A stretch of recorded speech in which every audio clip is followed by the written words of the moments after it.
Dans le monde catholique, le 1er mai est non seulement reconnu comme fête du travail, mais aussi commémore Joseph.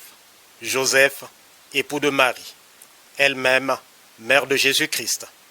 Joseph le charpentier de Nazareth, le travailleur, l'artisan, est choisi par l'Église catholique comme modèle des travailleurs et protecteur des ouvriers.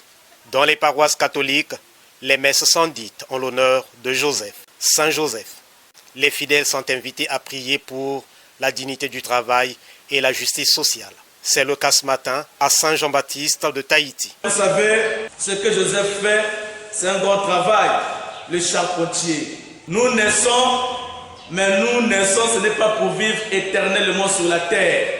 Nous naissons parce que nous avons notre patrie dans le ciel. Mais nous le savons, surtout dans notre culture, quand une personne meurt, on l'enterre.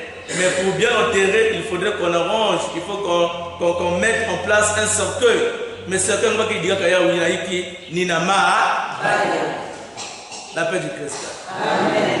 Pour dire que le travail de chacun de nous est important. L'homélie tirée de Matthieu 13, les versets 54 à 58, a édifié le peuple de Dieu sur la dignité du travail et son importance. Prenez besoin de rejeter les autres par rapport à leur travail.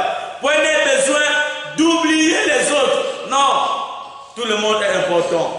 Lorsqu'on va reconnaître l'importance de chacun de nous, lorsqu'on va reconnaître l'importance du travail que chacun est en train de faire, en ce moment, Dieu nous remplit de ses grâces et bénédictions et fait avancer les choses. Pourquoi choisir Joseph alors qu'à l'époque, il ne manquait pas de travailleurs comme Matthieu, collecteur d'impôts? Le choix de Saint Joseph se justifie par le simple fait que Saint Joseph soit le patron de la Sainte Famille. Et la Sainte Famille est composée de Jésus, Marie et Joseph. Jésus est le Fils de Dieu, il est Dieu. Lui, c'est lui le Sauveur qui vient sauver l'humanité. Donc il naît dans une famille. Et le simple fait que Saint Joseph soit le patron de cette famille dans laquelle se trouve le Fils de Dieu, alors c'est le choix qui se justifie. Pour la circonstance, l'homme de Dieu a béni l'outil de travail des fidèles.